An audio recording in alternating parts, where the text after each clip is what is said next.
그 무색 lum이 붙인 기체인데 수소수는 흔히 수소가 녹아있는 그 물을 수소수라고 하고 물 분자 자체를 구성하고 있는 수소와는 별도로 H2O의 그 분자 형태로 물속에 들어가 있는 이러한 그런 형태를 가진 것을 수소수라고 한다고 합니다.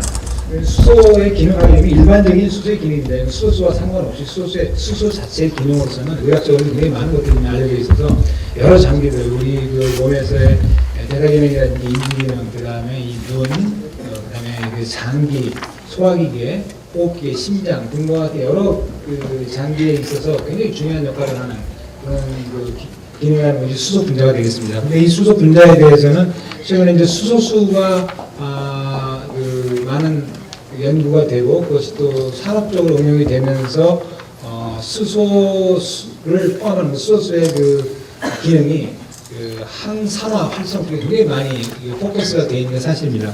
아마 그 이외의 활성들에 대해서는 아직 많이 알려져 있지가 않기 때문에 어쩔 수 없이 그쪽에 포커싱을 하고 있지 않나 싶은데 현재로서는 프리레디컬들 그러니까 활성산소를 이렇게 촉매해주는 그런 역할로서의 수소의 기능이 가장 주목을 받고 있는 것 같습니다. 그래서 이 프리레디컬 같은 경우는 뭐 잘 아시겠습니다만 흡연을 비롯해서 여러 가지 환경 오염이라든지 그다음에 인플로메이션 같은 염증 작용들, 마이토콘드리얼 액티비티의 변화, 그다음에 여기는 안 나옵니다만 그 소부체의 그 스트레스 같은 것들, 그 다음에 자외선의 노출 이런 것들에 의해서 많은 그 프리 레디컬들이 나오게 되고 이것이 우리의 장기나 그리고 피부 등등에 많은 데미지를 주게 됩니다. 이것에 대해서 아마도 수소가 그 H라고 하는 그런 그 분자가 화학적으로 OH-와 같은 그런 프리 레디컬과 결합을 해서 촉매작용하는 것이 아닌가라고 이제 화학적으로는 쉽게 그냥 생각을 하고 있는 것 같습니다. 하지만 실제로 이러한 그 기능 이외에도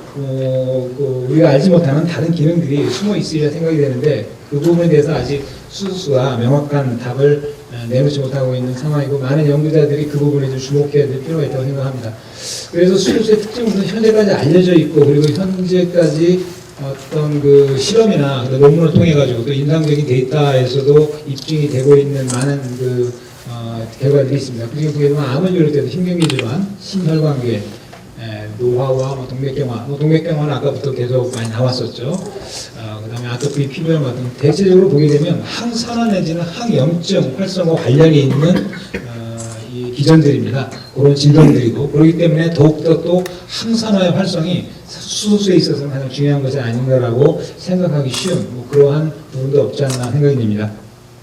그래서 이러한 그 여러 질병에 수소수가 관여할 것으로 생각이 되고 그 타겟은 지금 현재로서는 활성산소를 스캐빈저 하든가 촉매함으로써 그런 그 결과를 얻게 되는 것이 아닌가라고 추정을 하고 있습니다.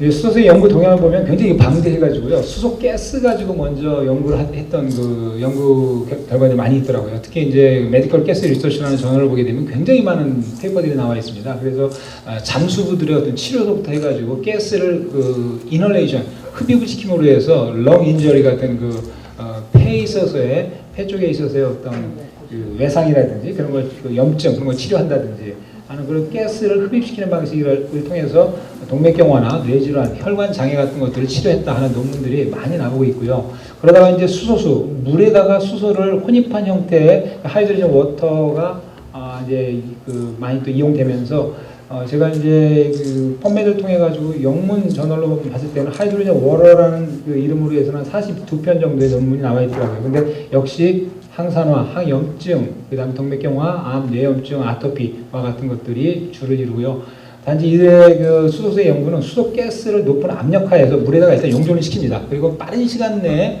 환자에게 투여하는 급이를 시키는 아니면 경우에 따라서는 그 링거를 통해 가지고 혈관에 직접 주사하는 그런 방식으로서 이루어진 그런 데이터들이었습니다.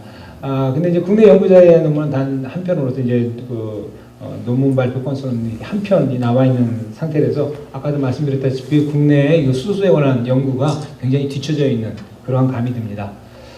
그래서 이 수소와 수소수, 특히 이제 수소라고 먼저 말씀드리는 게 나을 텐데요. 수소 이온에 대한 연구가 그 전에도 2007년 이전에도 논문이 많이 나왔습니다만 정말 주목을 받고 사람들이 이거 정말 산업적인 가치, 산업적 응용도 있다라고 확신을 갖게 된 그 논문이 아마 일본의 그 오타 시게오, 닥터 오타 시게오가 냈던 네이처 메디신이라고 하는 굉장히 좋은 빅저널에 냈던 이 논문 때문에 굉장히 마치 불 붙듯이 이런 수소수에 관한 그런 내용 연구가 다시 활성화되지 않았나 싶습니다. 그런데 여기 보게 되면은 역시 산화작용에 도움이 된다. 아까도 다른 스쿠신 교수님도 이걸 말씀하셨기 때문에 살짝만 다시 언급을 하면은 치료적으로도 이제 항산화 효과를 통해 가지고 치료적으로도 이 하이드로젠을 이용할 수 있다라는 그런 내용으로 해서 실제로 보게 되면은 PC12와 같은 뉴런 셀에 있어서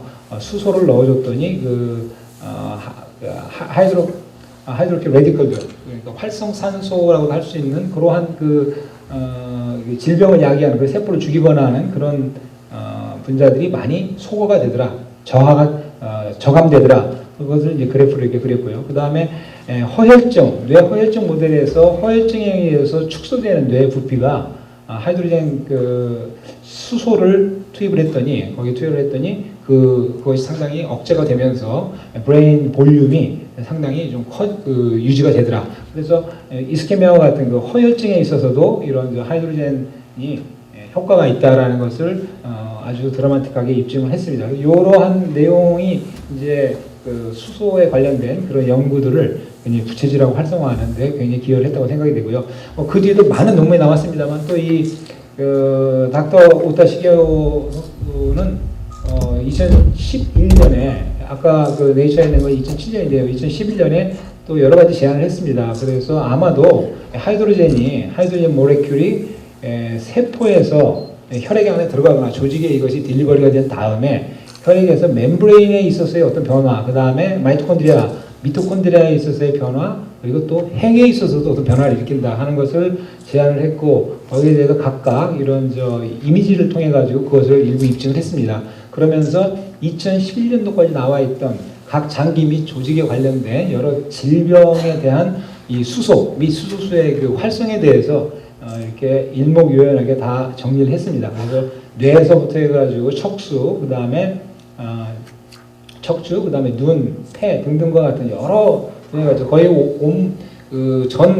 홀바디 전신에 걸쳐서 효과가 있다라는 것이 발표되었었는데 그것들을 이제 일목요연하게 테이블로 해가지고 이제 리뷰를 쓰셨습니다. 그래서 이것도 아마 이런 수소수의 연구에 있어서 굉장히 또 도움이 됐던 것 같고요. 그리고 이제 우리나라에서는 아까 딱 한 편이라고 했는데 이게 지금 물학교 회장님이 이 회장님께서 내셨던 논문입니다. 2013년도에 내셨고 NCNGA 아토피 마우스를 이용해가지고 이 아토피와 같은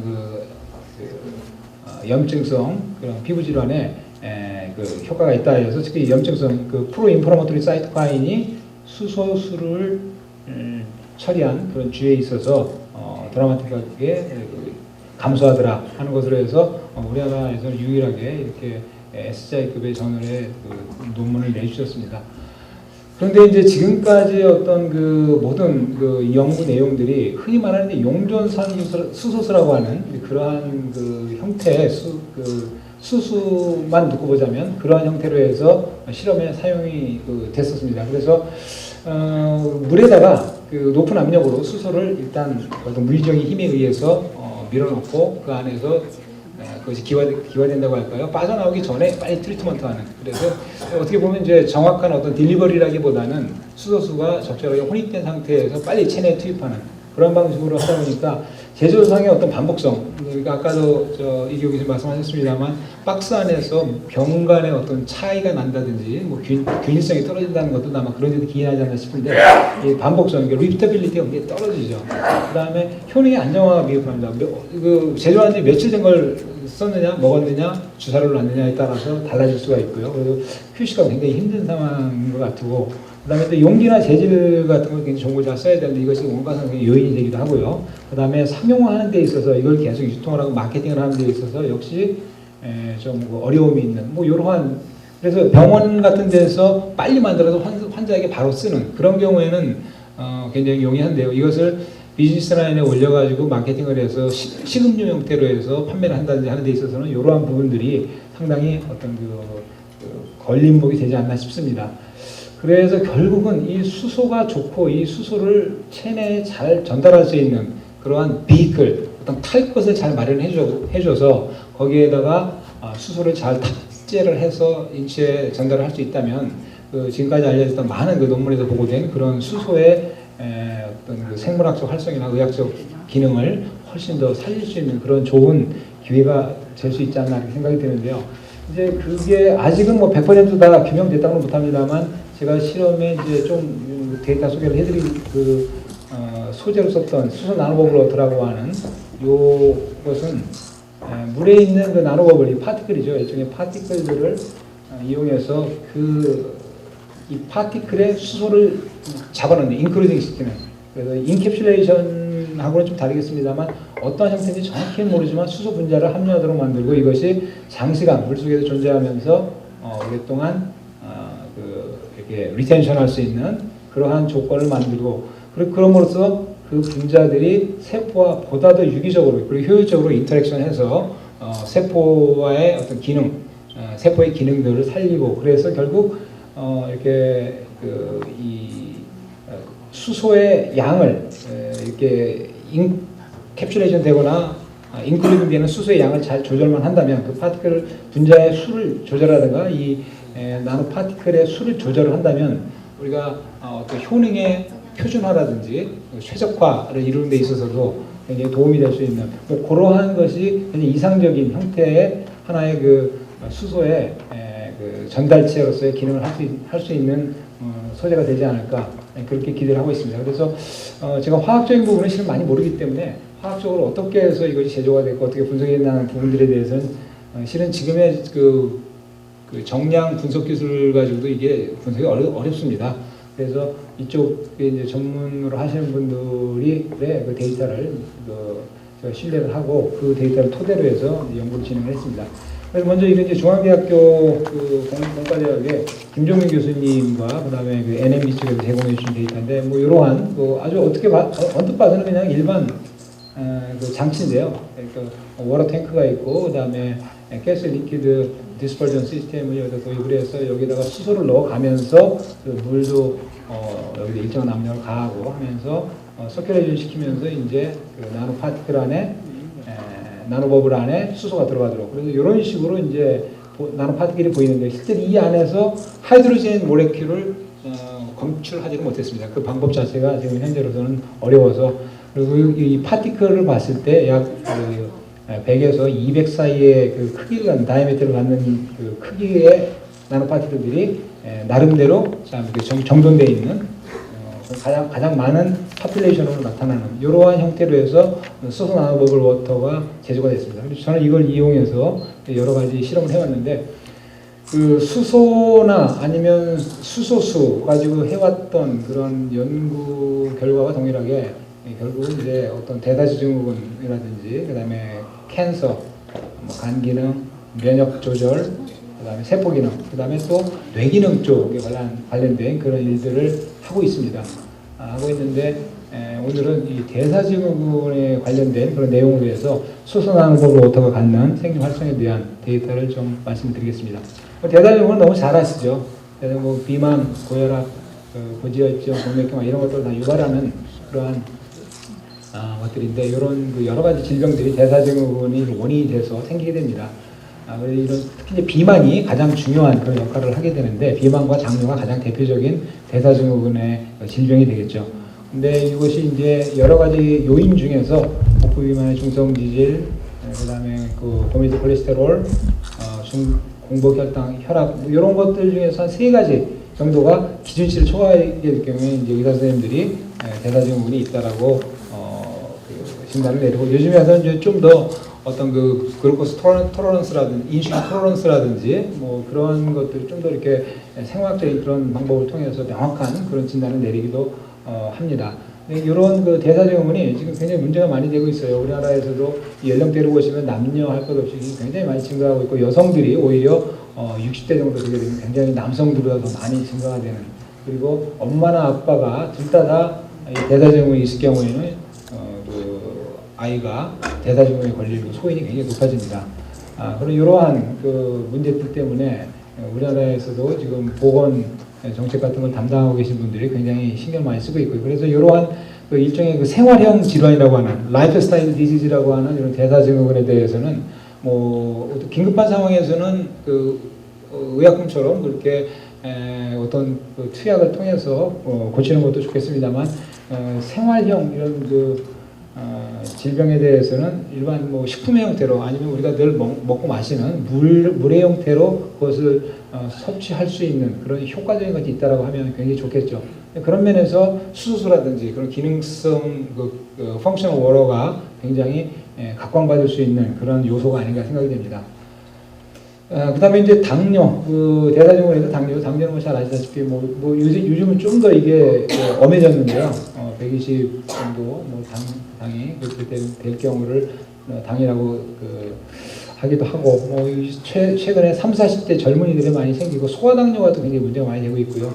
그 합병증에 의해서 생기는 여러 질환들, 신경계 질환, 혈관계 질환, 심장 등, 그다음에 생식기능 이런 것들 때문에 당뇨도 굉장히 지금 큰 문제가 되고 있습니다. 그래서 2013년에는 우리나라에서 당뇨병학회에서 국가적 재앙으로 당뇨와의 전쟁이라는 이름으로 선포를 했죠. 우리나라가 지금 현재 당뇨 환자가 320만 명인데요. 실제로 어떤 혈당 장애를 지닌 분들까지 다 포함해서 후보군으로 넣는다면 거의 한 650만 가까운 사람이 실제로 당뇨 환자거나 당뇨 증후군에 가까운 분들이라고 그렇게 추정이 됩니다. 그리고 세계적으로는 약 2억 9천만, 약 3억 정도가 당뇨병 환자로 되어 있는데 최근에 중동지방이나 또 이렇게 중국 같은 데 생활 습관의 급격한 변화나 또 경제 수준의 향상 그런 것들로 인해서 굉장한 속도로 지금 당뇨가 늘고 있다고 합니다. 그래서 이게 국내뿐만 아니라 해외에 있어서 굉장히 중요한 그러한 질병이고 그러한 질병들을 어떤 생활화된 일상 속에서 특별한 일을 하지 않고 일상적인 그런 생활을 해가면서 컨트롤할 수 있으면 굉장히 유용하다는 생각이 들고요. 그래서 수소 같은 것이 그런 효과가 있다는 것이 확실해지면 굉장히 국가 보건은 물론이고 세계적으로도 굉장히 많은 사람들에게 도움이 되는 그런 제품화도 가능하지 않을까 생각이 됩니다. 그다음 이제 중요한 대사증후군 중에 하나가 또 비만이 있죠. 비만은 굉장히 많이 늘고 있죠. 아동이 특히 이제 12%가 비만이라고 해가지고 문제가 많이 되고 있고 여러 가지 합병증을 동반하고 또 면역계 합병증 같은 것도 동반이 돼가지고 여러 가지 면역 질환까지도 일으키는 그래서 굉장히 복잡한 그런 질병입니다. 근데 우리나라는 지금 현재 당뇨와 비만이 계속 늘고 있는 상황이죠. 그래서 일단은 대사증후군에 포커스를 맞춰가지고 이 수소 나노버블 워터를 가지고 대사증후군 억제 활성을 봤는데요. 먼저 비만과 고지혈증에 관한 효과에 대해서 말씀드리겠습니다. 실험 조건은 수소 나노버블 워터를 이용을 했고요. 그러니까 고지방식 사료를 급이하는 그런 하이패 다이어트를 통한 비만 마우스를 이렇게 마우스에게 비만을 유도를 해서 이렇게 그냥 일반적인 방법으로 응수를 시켰습니다. 그냥 탭 워터를 먹인 그룹과 이 수소 나노볼 워터를 마시게 한 그룹으로 해서 비교를 했고요. 근데 그 두 그룹 간에 물 음수량에 있어서의 변화는 없었습니다. 그리고 이제 일상적으로 여러 가지 팩터들을 혈액 분석이라든지 그런 걸 통해 가지고 체중과 혈액 분석 등등을 통해서 분석을 했습니다.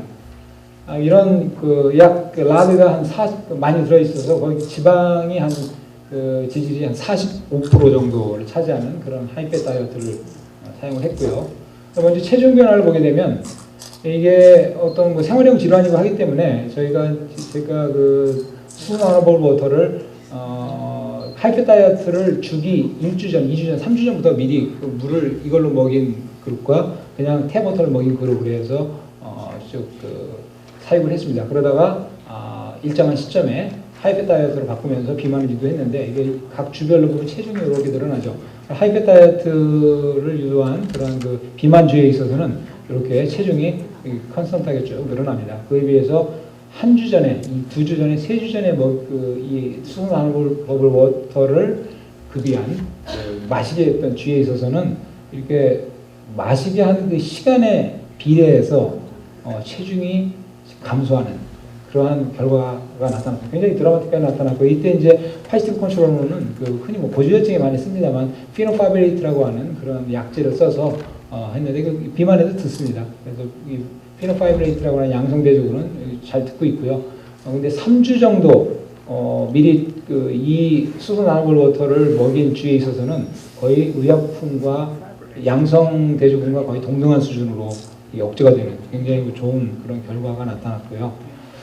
그다음에 복부지방을 봤더니 역시 3주째 굉장히 좋습니다. 이게 하이페 다이어트인데 복부지방이 계속 감소를 하고요. 1주, 2주째도 좀 감소를 합니다만 3주째 아주 가장 드라마틱하게 감소를 하고, 그다음에 또 흔히 비만에 있어서는 이제 특히 남성들 같은 경우는 부관에도 지방이 많이 끼면서 비만의 하나의 척도가 되는데, 부관 지방에 있어서도 1주 때는 별로 안 보이는데 2주, 3주 때는 좀 3주와 2주간의 어떤 좀 리스폰스가 좀 역전된 것처럼 보이긴 합니다만, 어쨌든 그 부관 지방이 억제되는 그러한 결과가 보였고요. 그 다음에 혈중 콜레스테롤, 이게 토탈 콜레스테롤을 봤습니다. 토탈 콜레스테롤 봤더니 이게 피노파이브레이트 양성 대조군과 거의 동일한 수준으로 2주, 2주째, 2주, 2주, 3주 할 것 없이 굉장히 혈액 성분에 있어서 특히 콜레스테롤 농도에 있어서는 굉장히 드라마틱한 그러한 억제가 관찰이 됐고요. 그 다음에 이제 트리글리세라이드, 중성지방은 뭐 더 좋습니다. 그래서 이게 물을 이 수소 나노버블 워터를 급수하기 시작한 1주 전부터 급수하기 하고 하이패 다이어트를 급이한 2주째 때 보게 되면 거의 뭐 피노파이브레이트와 동일한 수준으로 이렇게 억제되어 있는 것이 보입니다. 그래서 굉장히 혈중 중성지방이라든지 그 다음에 콜레스테롤에 대한 그런 억제 기능이 굉장히 수소 나노버블 워터가 높지 않는가 생각이 되고요. 그 다음에 LDL에 있어서 감소가 보여졌습니다. 근데 이제 HDL은 데이터는 안 나왔습니다. HDL은 큰 차이가 없었어요. 이거 좀 이론적으로는 잘 이게 설명이 안 되는데, HDL에 대해서는 큰 차이가 없고, LDL 쪽에 있어서만 혈중 농도가 감소하는 그런 패턴으로 확인이 됐습니다. 그래서 이 비만 마우스, 이때 썼던 비만 마우스를 좀 더 한 8주 정도 계속 좀 하이페 다이어트를 한 12주 정도 먹이고 하면은 보다 확실한데요. 간 조직에 이제 지방 조직이 많이 끼는 게 보이는데, 이게 깔끔하지는 않습니다만 노멀에 비해서 이쪽에 간세포 사이사이에 지방이 많이 껴 있는데, 이 1주, 2주, 3주 전부터 이렇게 급여를 시작한 쪽에서는 그 지방의 분포가 좀 많이 줄어 있는 것으로 이렇게 보여지고요.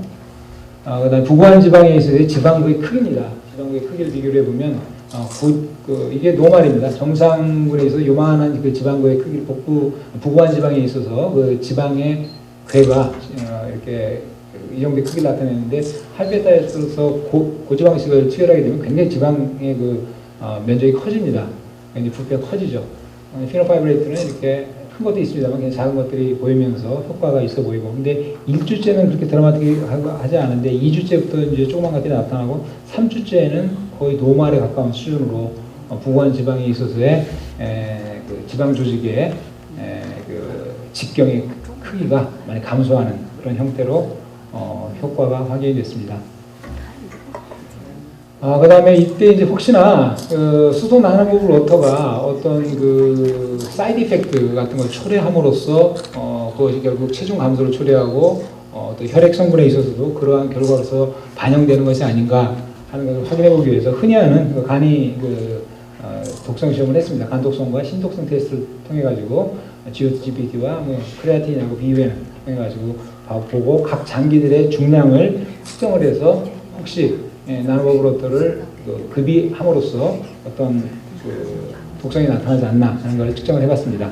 그걸 봤더니 이제 간의 리버에 있어서도, 비장에 있어서도, 폐에 있어서, 신장에 있어서도 거의 중량에 있어서는 차이가 없고요. 그래서 중량의 어떤 감소를 초래하거나 하지 않고, GOT-GPT와 같은 간 독성과 신독성에 있어서도 그걸 현격하게 높이는 그러한 결과가 관찰이 안 됐습니다. 이건 이제 간 쪽이고요. 간 수치, 그 다음에 신 수치, 보더라도 드라마틱하게 높은 수준으로 통계학적으로 유리한 그런 상승은 나타나지 않았습니다. 그래서 이러한 결과로서 일단 수소 나노버블 워터가 비만과 고지혈증을 억제하는 그런 효과를 가지지만, 그것이 어떤 독성에 의한 체중의 감소라든지 장기의 어떤 중량의 감소라든지, 그 다음에 간과 신 쪽의 독성을 유발함으로써 생기는 그러한 결과는 아니다 하는 것을 확인했습니다.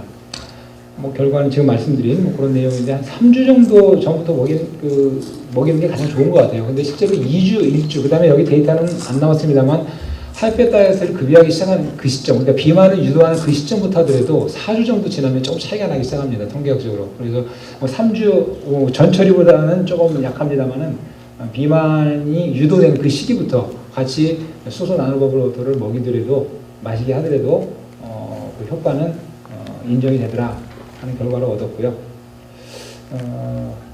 그 다음에 이제 대사증후군 중에서 이 당뇨에 대해서 좀 알아봤습니다. 이거 뭐그 심플한 실험으로 해봤는데요. 알록산이라는 것을 투여함으로써 얻어지는 뭐 다이아베티스인데 다이아베티스 라이트 모델이라고 얘기하는 게 좋겠습니다. 정확한 그런 다이아베티스라기보다는 그 췌장에 데미지를 줘가지고 뭐 굳이 말씀드리자면 일형 당뇨에 가까운 형태의 그런 그 스트레토조토신과 더불어서 많이 쓰여지는 케미컬입니다. 알록산을 가지고 당뇨를 유발하고 그 당뇨 주위에서 수소 나노볼워터를 아까 비만과 동일하게 3주 전부터 음수 개시 이후 쭉 실험 종료 시까지 계속적으로 이렇게 마시게 하는 그런 방법으로 실험을 진행했습니다. 보게 되면 이 혈당치의 변화인데 혈당치를 보시게 되면은 당뇨를 유발한 뒤부터 이 혈당치가 올라갑니다. 올라가는데 수소 나노볼워터를 3주 전부터 급여한 이 주에 있어서는 6일 때까지 거의 혈당이 상승이 안 되고 체중 변화에 있어서도 큰 차이가 없습니다. 큰 차이가 없고 오히려 알록산을 투여를 하게 되면은 이 케미컬이 약간의 그 톡식한 그런 성격이 있기 때문에 체중이 약간 감소합니다. 노멀에 비해서 감소하는데 그 부분은 오히려 컴펜세이션 해주는 듯한 그러한 결과로 뭐 통계학적으로 유의하지 않습니다만 뭐 어쨌든 체중 변화에 있어서는 오히려 당뇨 유발 물질을 투여한 것보다도 더 나쁜 쪽으로 그 체중을 감소시키는 그런 결과는 나오지 않았고요. 우리 사료 섭취량 보게 되면 이게 원래 당이 유도가 되면은 많이 먹습니다. 많이 먹고 많이 마시게 돼요. 많이 마시는데 이게 그 수소 나노버블워터를 급여한 주에 있어서는 정상군과 거의 동일하거나 아니면 음수량이 그러니까 흔히 뭐 한방에서 소갈증이라고 그러죠. 그런 그 물을 많이 찾게 되는 그러한 욕구가 좀 줄어들게 되는. 그래서 그런 컴플리케이션, 이런 그 당뇨에서 나타나는 이런 그 컴플리케이션에도 좀 효과가 있는 그러한 결과가 관찰이 됐습니다. 그다음에 좀 이게 이건 이제 췌장 조직에 있어서의 그 사진을 봤는데 이게 정상군이고요. 이게 당뇨 유발군에 있어서 췌장이 이렇게 슈링크돼가지고 거의 나타나지 않습니다. 근데 거기에 의해서 수소 나노버블워터를 투여했을 경우에는 이거 췌장 쪽에 그 조직이 많이 살아있는, 그리고 어쩌면 그 톡시시티를 억제하는, 그 독성을 억제하는 그런 효과가 있는 것 같아요. 기본적으로. 그러기 때문에 나타났을 가능성도 있습니다.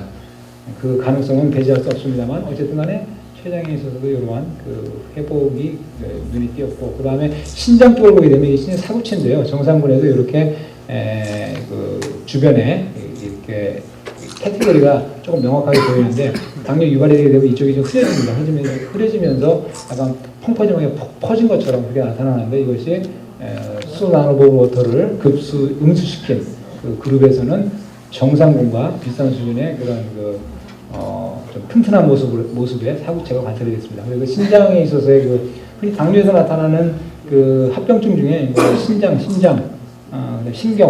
쪽이 이제 합병증이 중요하다고 하는데 그게 이제 사구체가 많이 상하기 때문에 그런 현상이 나타난다고 합니다. 그런데 그러한 그 사구체에 있어서의 독성을 수소 나노버블워터를 급여시킴으로써 억제하는 것으로 그렇게 관찰이 됐습니다. 근데 이제 이런 당뇨나 비만 같은 경우는 실은 대사증후군이라는 그런 표현을 써서 이렇게 하나의 카테고리로 이렇게 묶을 수가 있는데요. 이 대사증후군은 결국은 대사 기능과 관계됩니다. 그래서 세포 하나하나가 대사 기능이 좋고 글루코스 같은 포도당을 잘 이렇게 소모를 해서 빨리빨리 없애주고, 그리고 또 혈중에 있는 그런 포도당들을 빨리 조직으로 끌어가서 소모를 해주고 하게 되면은 그것이 이제 대사 기능이 좋아지는 거고 비만과 당뇨를 억제하는 데도 연관되는 그런 메커니즘이 되겠죠. 근데 이제 이러한 기능들은 실은 운동 능력이라든지 그다음에 스트레스에 대한 저항성 그런 데 바로 직결이 됩니다. 그래서 가장 심플한 방법으로 이제 제가 트레드밀이나 이렇게 수영을 시켜가지고 동물들을 이렇게 대사 기능이 얼마나 높아졌나는 걸 보게 되는데 수영 시간을 보게 되면요, 이게 수용을 다 포기하고 쥐가 익사하는 그 시점에서 쥐를 꺼내는 그 시간대입니다. 그 이게 타임 초로 쭉 나오는데 그 1주, 2주, 3주째 좀 이렇게 다운되는 것 같아서 좀 이상하긴 합니다만 이렇게 수소 나노버블워터를 급이함으로써 수용 시간이 연장 효과가 보였다 해서 아마도 대사 기능이 좀 높아지기 때문이 아닌가라고 생각됩니다만 3주째는 정상으로 돌아오는 것에 대해서는 어느 정도 설명할 길이 없어요. 어쨌든 1주, 2주째 투여에 있어서는 이렇게 대사 기능이 높아지면서 수용 시간의 연장, 이 연장이 상당히 높습니다. 이게 1000초가 거의 한 1800초까지 높아지니까 굉장히 뭐 한 거의 80%가 높아지는 그런 계산이죠. 굉장히 뭐 체력이 좋아진다고 할까요? 대사 기능이 활발해진다는 것을 의미하는 시사하는 그런 결과라고 생각이 됩니다. 그 다음에 이제 역시 저 수소하게 되면 또 항산화 그 엔티옥시던트 그 액티비티를 또 무시할 수가 없어서 이 간 조직을 가지고 이 SOD와 캐탈리즈와 같은 그런 항산화 레독스에 관련된 환원 능력과 관련된 이런 효소들의 그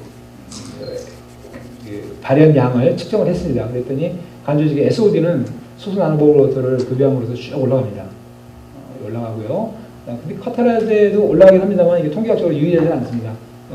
그 스탠다드 데비에이션이 겹쳐가지고. 근데 어쨌든 그 평균치로 봤을 때는 좀 노멀보다는 올라가는 듯한 그런 경향이 나타나서 이 간 조직에 있어서 산화작용을 이렇게 산화 반응을 환원시킬 수 있는 이러한 효소들의 발현이 증가하는 거로 그렇게 확인이 됐고요. 그리고 이제 근육 쪽에 이제 AMPK라든지 그 다음에 또 이런 저 대사 기능과 관련해서 이제 순놈 동물에서는 수컷 동물에서는 이제 테스토스테론의 그 발현 그런 것들도 봅니다. 그다음에 LDH도 보는데 그쪽에서는 통계학적으로 유의하지는 않지만 노말보다 약간 올라가는 듯한 그런 결과를 얻었습니다. 그 결과 요약해 보면 3주 전부터 이렇게 수소 나노버블워터를 급여시키게 되면 굉장히 당뇨도 억제를 하고 그다음에 췌장과 심장의 조직 손상이 많이 그 수복이 되고 그리고 또 간에 있어서는 SOD, 카탈레이즈 같은 것들이 그 발현이 높아지는 그러한 결과가 관찰이 돼서 이런 것들을 다 종합해서 봤을 때 비만과 당뇨와 같은 그런 대사 증후군에 대해서 수소 나노버블워터가 그 효과가 있는 것으로 그렇게 사료가 되고요. 여기까지 해서 제가 이제 대사 증후군에 관한 내용을 말씀을 드리는데 실제로 이제 최근에 하고 있는 일들 중에 좀 재밌는 데이터가 있어요. 항암에 관한 것만 하나 좀 잠깐 소개해드리고 마치도록 하겠습니다. 저희 연구실에서 이런 항암 실험을 많이 하기 때문에 혹시나 싶어가지고 이 암 전이 모델을 이용을 해서 렁 메타스테이시스에 관련된 이 수소 나노버블워터의 효과가 어떻게 되나 하는 것을 아주 단순하게 봤습니다. 역시 3주 전부터 물을 계속 먹였어요. 일반 탭워터나 수소 나노버블워터를 먹이고 3주 후에 암세포를 정맥에 이식을 합니다. 그렇게 되면 2주 뒤에 렁 쪽에 이렇게 전이해 오는 그러한 모델인데 그럴 때 이제 여기 파지티브 컨트롤러는 독소르비신이라고 하는 항암제를 이렇게 투여를 한 것을 파지티브 컨트롤로 잡고 또 일부 실험에서는 이 독소르비신과 수소 나노버블워터의 병용 효과, 컨비네이션 세러피의 그런 의미에서 한번 어떤 결과가 나오나 하는 걸 관찰을 했습니다. 그 결과 이렇게 보게 되면 좀 멀어서 잘 안 보이시겠는데 컨트롤해 보게 되면 이게 렁 쪽에 렁 서피스 쪽에 그 튜머의 그 모듈 그러니까 튜머 그 메타세이스가 일어난 그런 메타세이스 그 콜로니들이 보입니다. 여기 수소 나노버블워터 3주째 모인 거 보시면 엄청납니다. 이게 굉장히 100개 이상 전이가 되는 이 모델에서 60% 이상의 거의 65%의 전이를 억제를 합니다. 근데 이 전이 억제되는 걸 보시게 되면 독소르비신과 같은 항암제보다는 좀 못한데 거의 항암제에 맞먹는 수준이고요.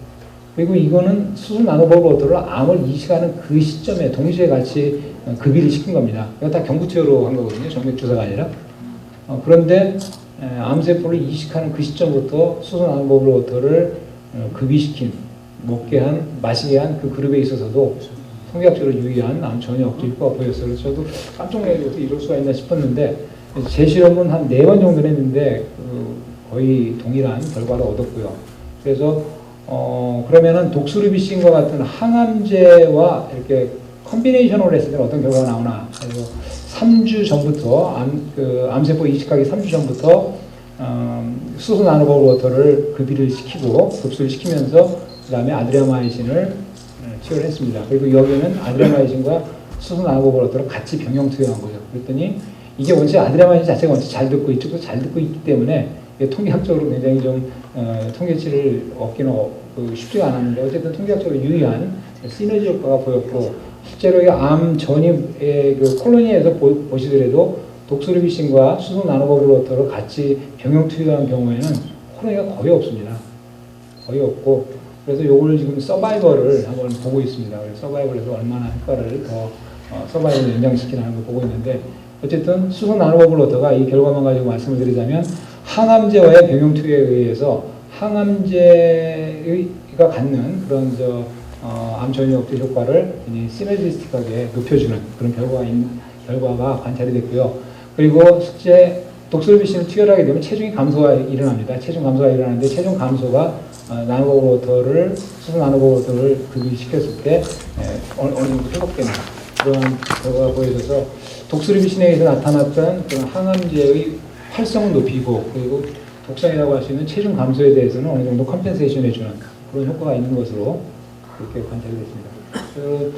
앞으로 이 항암에 대한 것도 계속 좀 진행 중이고 그 다음에 아까 처음에 말씀드렸던 그 면역 조절에 있어서의 알러지라든지 그 다음에 뉴로톡시시티 뇌염증 쪽에서는 굉장히 좋은 그리고 저랑 같이 일하고 있는 해박교실 선생님이 주로 해주고 계시고 한데 포컬 이스케미아라고 해가지고 뇌 한쪽만 이렇게 마비가 되는 그러한 증상. 그 다음에 저빌 마우스를 이용해가지고 저빌 마우스는 이게 경동맥이 하나밖에 없는 약간 좀 비정상적인 마우스인데요. 특이한 마우스인데 그 경동맥을 막아주게 되면 일정 시간 이렇게 막아주게 되면 혈액이 공급이 안 돼서 글로벌 이스케미아가 일어납니다. 뇌 전체에 이제 허혈증이 생성되는데 그 두 가지 모델에서 굉장히 드라마틱한 그런 억제 효과가 얻어졌고 그리고 그 피라미달 셀 주변에 이렇게 침륜에 들어오는 여러 마이크로그리아 셀이라든지 그 다음에 에스트로사이트와 같은 세포들이 그 침륜이 굉장히 현격하게 억제가 되면서 이 허혈증에 의해서 유발되는 염증에 대해서 아주 드라마틱하게 억제를 하는 것으로 확인이 됐습니다. 그래서 지금 요 연구는요, 저희 이렇게 저와 저희 연구원 박사원 학사원 NMB와 순창에 있는 그 건강염수 연구소 이장원 대표님, 유병학 박사님, 그리고 홍민희 박사님, 그리고 중앙대학교 공과대학의 김종민 교수님 등이 이렇게 도와주셔서 저는 주로 효능 테스트 쪽으로 해서 하고요. 인미부 실험이나 세포 수준에서 많은 걸 하고 있고 NMB에서는 주로 수소 나노버블러터의 제조, 그 다음에 그에 대한 분석은 공학적, 화학적 분석은 중앙대학교 쪽에서 해주시고 계십니다. 예, 이상으로 제 발표는 마치겠습니다.